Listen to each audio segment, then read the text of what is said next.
ওম শান্তি। আজকের মুরলির তারিখ 18 ডিসেম্বর 2020।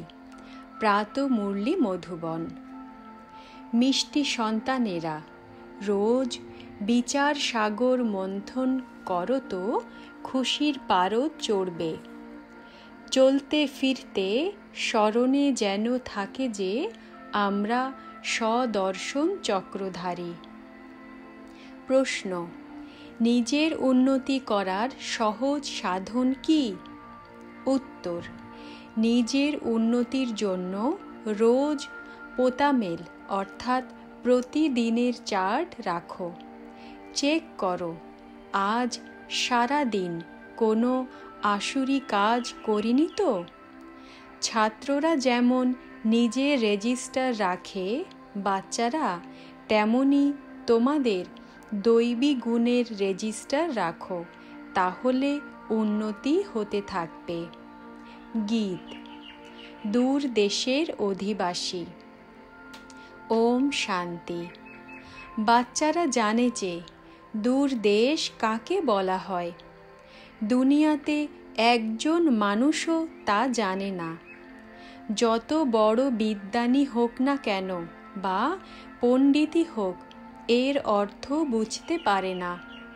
বাচ্চারা তোমরাই বুঝতে পারো।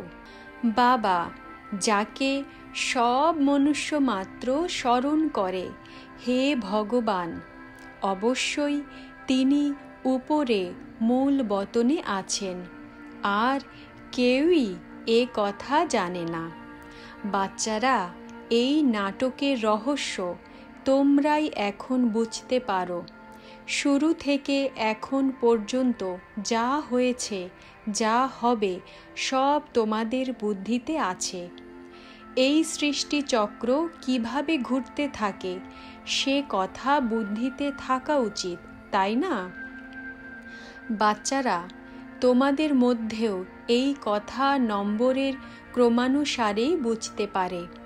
বিচার সাগর মন্থন করে না, তাই খুশির পারদও চড়ে না। উঠতে বসতে বুদ্ধিতে থাকা চাই যে আমরা সদর্শন চক্রধারী। আদি থেকে অন্ত পর্যন্ত আমি আত্মা এই সম্পূর্ণ সৃষ্টি চক্রকে জানি। যদিও তোমরা এখানে বসে আছো, তবুও বুদ্ধিতে মূল বতন স্মরণে আসে। সেটা হলো সুইট সাইলেন্স হোম, নির্বাণ ধাম, সাইলেন্স ধাম, যেখানে আত্মারা থাকে। বাচ্চারা, তোমাদের বুদ্ধিতে চট করে এসে যায়, আর কেউই জানে না। তারা যতই শাস্ত্র আদি পড়ুক না কেন, লাভ কিছুই নেই।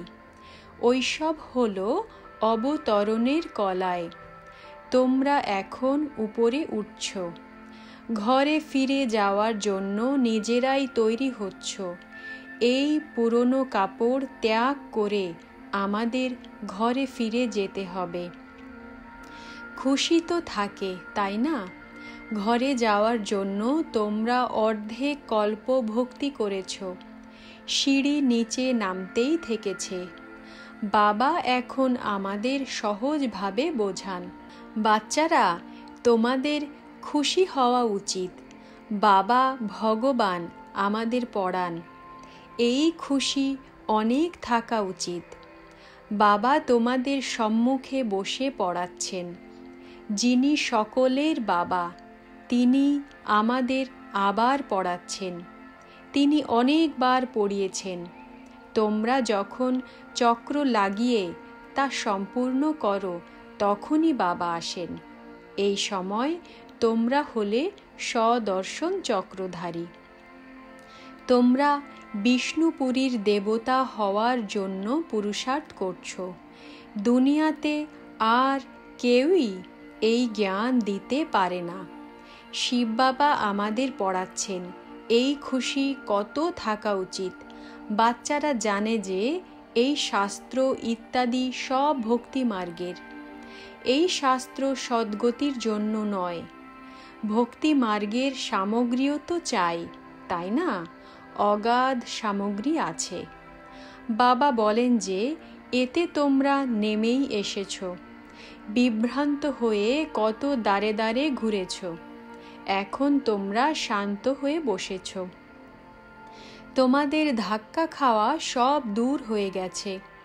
তোমরা জানো যে এখন খুব অল্প সময় বাকি আছে। আত্মাকে পবিত্র করার জন্য বাবা সেই পথই বলে দিচ্ছেন। তিনি বলেন যে আমাকে যদি স্মরণ করো তাহলে তোমরা তমপ্রধান থেকে শতপ্রধান হয়ে যাবে। তারপর শতপ্রধান দুনিয়াতে গিয়ে রাজত্ব করবে। এই পথ বাবা কল্পে কল্পে অনেকবার বলে দিয়েছেন। এরপর নিজের অবস্থাকেও দেখতে হবে। ছাত্ররা পুরুষার্থ করে নিজেদের হুঁশিয়ার তৈরি করে, তাই না? পড়ারও রেজিস্টার হয়, আবার চলনেরও রেজিস্টার হয়। তোমাদের এখানে দৈবী গুণ ধারণ করতে হবে। রোজ যদি নিজের পোতামেল রাখো তাহলে অনেক উন্নতি হবে। আজ সারাদিন কোনো আসুরি কাজ করিনি তো? আমাদের তো দেবতা হতে হবে। লক্ষ্মী নারায়ণের চিত্র তোমাদের সামনে রাখা আছে। কত সাধারণ চিত্র। উপরে শিব বাবা, প্রজাপিতা ব্রহ্মার দ্বারা তিনি এই উত্তরাধিকার দেন। তাহলে অবশ্যই এই সঙ্গমে ব্রাহ্মণ ব্রাহ্মণীরা থাকবে, তাই না? দেবতারা থাকে সত্যযুগে, ব্রাহ্মণরা থাকে সঙ্গম যুগে, কলিযুগে থাকে শূদ্র বর্ণের মানুষ। এই বিরাট রূপও বুদ্ধিতে ধারণ করো। আমরা ব্রাহ্মণরা এখন হলাম শিখা, এরপর আমরা দেবতা হব। বাবা ব্রাহ্মণদের দেবতা বানানোর জন্য পড়াচ্ছেন। তাই দৈবী গুণও ধারণ করতে হবে, এতটাই মিষ্টি হতে হবে। তোমরা কাউকেই দুঃখ দেবে না। শরীর নির্বাহ করার জন্য যেমন কিছু না কিছু কাজ করা হয়, তেমনি এখানে যজ্ঞ সেবা করতে হবে। কেউ যদি অসুস্থ থাকে, সেবা না করতে পারে, তখন তার সেবাও করতে হবে। যদি কেউ অসুস্থ হয়ে শরীর ত্যাগ করে, তখন মনে করবে আমাদের এর জন্য দুঃখ করার বা কান্নার প্রয়োজন নেই। তোমাদের তো সম্পূর্ণ শান্তিতে বাবার স্মরণে থাকতে হবে। কোনো আওয়াজ যেন না হয়।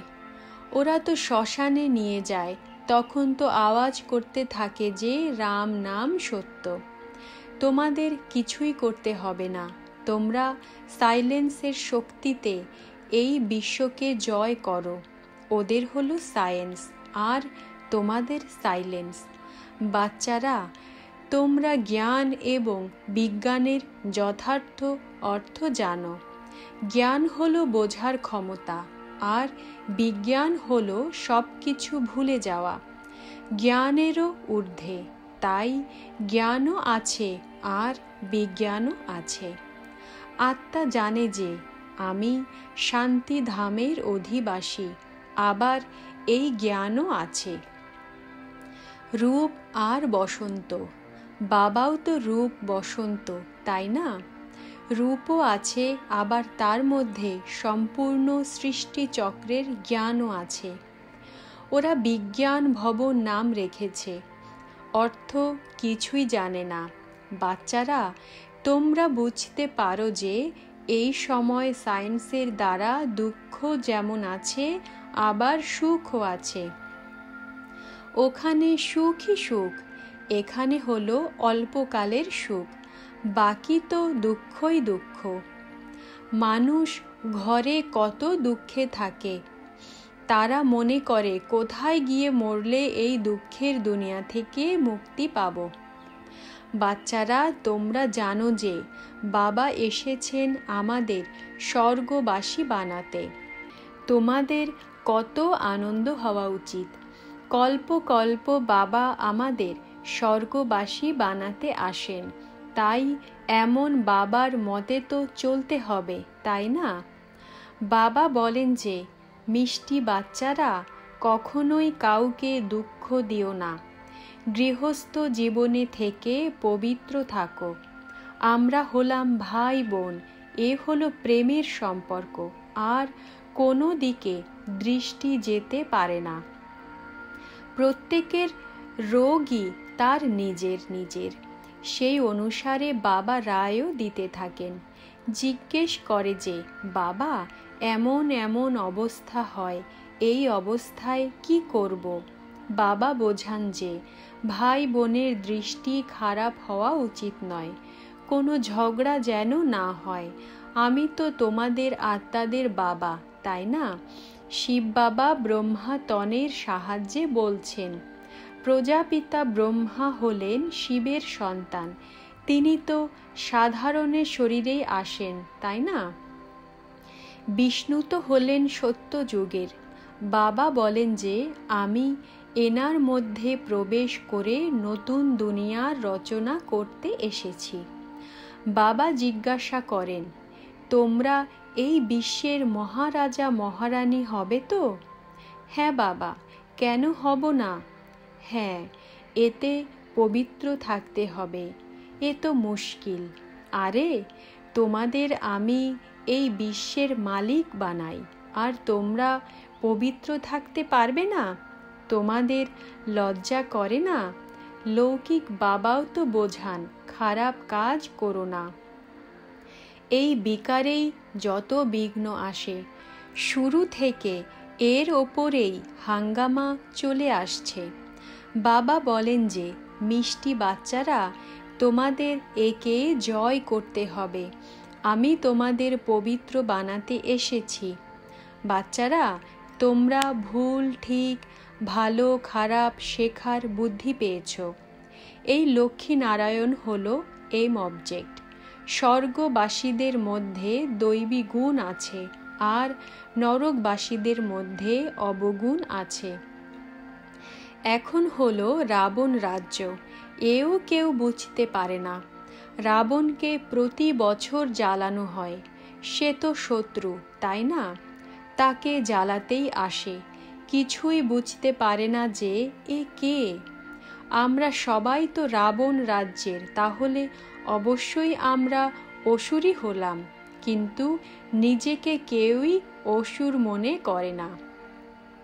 অনেকেই বলে যে এ হলো রাক্ষস রাজ্য, যথা রাজা রানী তথা প্রজা, কিন্তু এতটুকুও জ্ঞান নেই। বাবা বসে বোঝান যে রাম রাজ্য হলো আলাদা, আর রাবণ রাজ্য আলাদা হয়। তোমরা এখন সর্বগুণ সম্পন্ন তৈরি হচ্ছ। বাবা বলেন যে আমার ভক্তদের জ্ঞান শেখাও, যারা মন্দিরে গিয়ে দেবতাদের পুজো করে, বাকি যেমন তেমন মানুষদের কাছে গিয়ে মাথা ঠুকো না। মন্দিরে তোমরা অনেক ভক্ত পাবে, তাদের নাড়িও দেখতে হয়। ডাক্তাররা দেখলে চট করে বলে দেয় যে এর কি রোগ আছে। দিল্লিতে আজমল খাঁ নামে এই বৈদ্য খুব বিখ্যাত ছিল। বাবা তো তোমাদের 21 জন্মের জন্য চির সুস্থ এবং সম্পদশালী বানান। এখানে তো সবাই রোগী এবং অসুস্থ, ওখানে তো কখনোই রোগ হয় না। তোমরা এভার হেলদি এভার ওয়েলদি হও।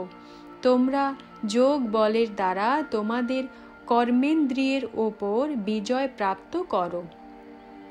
তোমাদের এই কর্মেন্দ্রিয় কখনোই ধোঁকা দিতে পারবে না। বাবা বুঝিয়েছেন যে তোমরা খুব ভালোভাবে স্মরণে থাকো, দেহি অভিমানী থাকো, তাহলে কোনো কর্মেন্দ্রিয়ই ধোঁকা দিতে পারবে না। এখানেই তোমরা বিকারকে জয় করো, ওখানে কোনো কুদৃষ্টি থাকে না, ওখানে রাবণ রাজ্যই থাকে না, ওখানে হলো অহিংস দেবী দেবতা ধর্ম।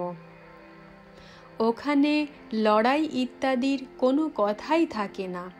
এই লড়াইও অন্তিম সময়ে লাগবে, এতে স্বর্গের দ্বার খুলে যায়। এরপর আর কখনোই লড়াই লাগবে না, এও শেষ যজ্ঞ। এরপর অর্ধেক কল্প আর কোনো যজ্ঞ হবেই না। এতেই সম্পূর্ণ আবর্জনা পরিষ্কার হয়ে যায়। এই যজ্ঞ থেকেই বিনাশ জ্বালা নির্গত হয়েছে, এতেই সম্পূর্ণ পরিষ্কার হয়ে যাবে। বাচ্চারা, তোমাদের সাক্ষাৎকারও করানো হয়েছে। ওখানকার সুবিরস আদিও খুবই সুস্বাদু এবং 1 নম্বর জিনিস। সেই রাজ্যকেই তোমরা এখন স্থাপনা করছো, তাই তোমাদের কত খুশি হওয়া উচিত। তোমাদের নামই হলো শিব শক্তি ভারত মাতা। স্মরণের দ্বারাই তোমরা শিবের থেকে শক্তি নাও। এখানে ধাক্কা খাওয়ার কোনো কথা নেই। ওরা মনে করে যারা ভক্তি করে না তারা নাস্তিক। তোমরা বলো যে যারা বাবা আর রচনাকে জানে না তারা নাস্তিক। তোমরা এখন আস্তিক হয়েছ। তোমরা ত্রিকালদর্শীও হয়েছ। তোমরা 3 লোক এবং 3 কালকে জেনে গেছ। এই লক্ষ্মী নারায়ণ বাবার থেকে এই উত্তরাধিকার পেয়েছে। তোমরা এখন তেমন তৈরি হচ্ছ। এই সব কথা বাবাই বোঝান। শিব বাবা নিজেই বলেন যে আমি এনার মধ্যে প্রবেশ করে বোঝাই, না হলে আমি নিরাকার কিভাবে বোঝাবো? প্রেরণার দ্বারা কি পড়া হয়? পড়ানোর জন্য তো মুখ চাই, তাই না? গোমুখ তো এটাই, তাই না? এই যে বড় মাম্মা আছেন, ইনি মানবের মতো। বাবা বলেন যে বাচ্চারা, আমি এনার দ্বারা তোমাদের মতো বাচ্চাদের সৃষ্টির আদি মধ্য এবং অন্তের রহস্য বোঝাই, যুক্তি বলে দেই। এতে আশীর্বাদের কোনো কথাই নেই। তোমাদের নির্দেশ মতো চলতে হবে। তোমরা শ্রীমত পাও, এ কৃপা করার কোনো কথা নয়। তোমরা বলে থাকো বাবা প্রতি মুহূর্তে ভুলে যাই, কৃপা করো। আরে এ তো তোমাদের কাজ যে স্মরণ করা। আমি কি কৃপা করব? আমার কাছে তো সবাই সন্তান। কৃপা করলে তো সবাই কোলে এসে বসে যাবে। পদ তো সবাই পড়া অনুসারে পাবে। পড়তে তো তোমাদেরই হবে, তাই না? তোমরা পুরুষার্থ করতে থাকো। তোমাদের অতি প্রিয় বাবাকে স্মরণ করতে হবে। পতিত আত্মা তো আর ঘরে ফিরে যেতে পারে না। বাবা বলেন যে তোমরা যত স্মরণ করবে, স্মরণ করতে করতে তত পবিত্র হয়ে যাবে। পবিত্র আত্মা এখানে থাকতে পারবে না। পবিত্র হলে শরীরও নতুন চাই। পবিত্র আত্মা, কিন্তু শরীর অপবিত্র, এমন নিয়ম নেই। সন্ন্যাসীরাও তো বিকারের দ্বারাই জন্ম নেয়, তাই না? এই দেবতারা বিকারের দ্বারা জন্ম নেন না। সন্ন্যাস নিতে হবে। এরা তো উচ্চ, তাই না? প্রকৃত মহাত্মা এরাই, যারা সর্বদা সম্পূর্ণ নির্বিকারী। ওখানে রাবণ রাজ্য নেই, সে হলো শতপ্রধান রামরাজ্য। বাস্তবে রামও বলা উচিত নয়, শিব বাবা তো, তাই না? একে বলা হয় রাজস্ব অশ্বমেধ অবিনাশী রুদ্র জ্ঞান যজ্ঞ। রুদ্র বা শিব একই। কৃষ্ণের তো নামই নেই। শিব বাবা এসে জ্ঞান শোনান। ওরা আবার রুদ্রযজ্ঞ রচনা করে, তাই মাটির লিঙ্গ আর শালগ্রাম বানায়, পূজা করে আবার ভেঙে দেয়। বাবা যেমন দেবীদের উদাহরণ দেন, দেবীদের সাজিয়ে খাইয়ে দাইয়ে পুজো করে তারপর ডুবিয়ে দেয়, তেমনি শিব বাবা আর শালগ্রামের খুব প্রেম আর শুদ্ধতার সঙ্গে পুজো করে তারপর বিসর্জন করে দেয়। এ হলো সম্পূর্ণ ভক্তির বিস্তার। বাবা এখন বাচ্চাদের বোঝান, যত বাবার স্মরণে থাকবে ততই খুশিতে থাকবে। রাত্রিতে রোজ নিজের পোতামেল দেখা উচিত। কোনো ভুল তো করিনি। নিজের কান ধরা উচিত, বাবা আজ আমার এই ভুল হয়ে গেছে, ক্ষমা করে দিও। বাবা বলেন, সত্যি কথা বললে অর্ধেক পাপ মাফ হয়ে যাবে। বাবা তো বসে আছেন, তাই না? নিজের কল্যাণ করতে চাইলে শ্রীমতে চলো। পোতামেল রাখলে অনেক উন্নতি হবে। কিছুই তো খরচ নেই। উচ্চ পদ পেতে হলে মন, বচন এবং কর্মে কাউকেই দুঃখ দেবে না। কেউ কিছু বললে শুনেও না শোনার ভান করবে। এই পরিশ্রম তোমাদের করতে হবে। বাবা আসেনি তোমাদের মতো বাচ্চাদের দুঃখ দূর করে সর্বদার জন্য সুখ প্রদান করতে। তাই বাচ্চাদেরও এমনই হতে হবে। মন্দিরে সব থেকে ভালো সেবা হবে। ওখানে তোমরা অনেক ধর্মপ্রাণ মানুষ পাবে। প্রদর্শনীতে অনেকেই আসে। প্রজেক্টরের থেকেও প্রদর্শনী এবং মেলাতে সেবা ভালো হয়। মেলাতে খরচ আছে, কিন্তু অবশ্যই লাভ আছে, তাই না? আচ্ছা, ওম শান্তি। ধারণার জন্য মোক্ষসার। 1. বাবা ভুল ঠিক বোঝার বুদ্ধি দিয়েছেন। সেই বুদ্ধির আধারে দৈবী গুণ ধারণ করতে হবে। কাউকে দুঃখ দেবে না। নিজেদের মধ্যে ভাই বোনের প্রকৃত প্রেম যেন থাকে। কখনোই যেন কুদৃষ্টি না যায়। 2. বাবার প্রতিটি নির্দেশে চলে খুব ভালোভাবে পড়ে নিজেকেই নিজে কৃপা করতে হবে। নিজের উন্নতির জন্য পোতামেল রাখতে হবে। কেউ যদি দুঃখদায়ী কথা বলে তাহলে শুনেও না শোনার ভান করতে হবে। আজকের বরদান। সর্বসম্বন্ধের অনুভব এক বাবার সঙ্গে করে অক্লান্ত আর বিঘ্ন বিনাশক হও। ব্যাখ্যা। যে বাচ্চাদের সর্বসম্বন্ধ এক বাবার সঙ্গে আছে, তাদের আর সব সম্বন্ধ নিমিত্ত মাত্র অনুভব হবে।